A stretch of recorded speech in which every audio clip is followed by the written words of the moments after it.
आमाको उपहार च्यानलमा हजुरलाई स्वागत छ। आज मैले लोकल भालेको रेसिपी लिएर आएको छु। यसलाई पनि मैले दुई भागमा डिभाइड गरेको छु, पार्ट 1 र पार्ट 2 गरेर। पार्ट 1 मा चाहिँ पुरै मैले भाले बनाएको रेसिपी सेयर गर्दैछु भने पार्ट 2 मा चाहिँ पुरै पकाएको सेयर गर्दैछु। यो भालेलाई चाहिँ मेरो दिदीले बनाउनु भएको हो, त्यसै कारण मैले यो भिडियो सेयर गर्दैछु। छोरा मान्छेहरूले त नर्मली जसले पनि बनाउनुहुन्छ, तर छोरी मान्छेले पनि बनाउनुहुन्छ है यसरी भनेर मैले सेयर गर्दैछु। म आफैलाई भने चाहिँ बनाउन आउँदैन, त्यसै कारण मलाई एकदमै इन्ट्रेस्टिङ लागेर मैले भिडियो खिचिरहेको छु र यसरी नै हजुरहरूले पनि बनाउन सक्नुहुन्छ भनेर र म आफैलाई पनि लेसन हो भनेर यो भिडियो सेयर गर्दैछु है त। सबैभन्दा पहिला जिउँदो भालेलाई काटेर तातो एकदमै राम्रोसँग उम्लेको पानीमा त्यो काटेको भालेलाई भिजाउनु पर्ने हुन्छ र राम्रोसँग तातो पानीमा भिजेपछि चाहिँ हरेक प्वाखहरू चाहिँ राम्रोसँग आउने रहेछ। हजुरहरूले देख्न सक्नुहुन्छ सबै प्वाखहरू चाहिँ एकदमै राम्रोसँग त्यसको भुत्लाहरू आइरहेको छ। के रहेछ? कुखुराको खुट्टा केली गर्नुभएछ? ए हजुर। अब के खाने? अब के खाने? कुखुराको जय गरेर पकाएर खानु। मेरो छोरा चाहिँ लोकल भालेको सुप प्रेमी हो, उसलाई एकदमै धेरै मनपर्छ सुपहरू। अनि उसले यो काट्दै गरेको देखेपछि रियाक्ट गरेको क्लिप पनि मैले हजुरहरूलाई देखाइसकेँ। र भालेको त्यो सबै रौँहरू निकालिसकेपछि यसरी राम्रोसँग धुनुपर्ने हुन्छ र धोइसकेपछि अब त्यो सानो सानो रौँहरू रहेको हुन्छ त्यसलाई पनि राम्रोसँग आगोमा पोल्यो भने अझ एकदमै राम्रो हुन्छ।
योपालि चाहिँ लगभग 1 वर्ष पुगेको कारण अलिक चिप्लेको थियो अनि काट्नलाई एकदमै गाह्रो पनि भयो चिप्लेको कारण।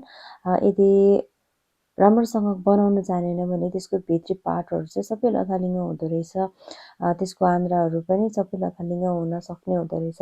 त्यो कारण एकदमै ख्याल गरेर बनाउनु पर्ने हुन्छ। हजुरहरूले पनि बनाउँदा यसरी नै भिडियोलाई हेरेर बनाउन सक्नुहुन्छ है।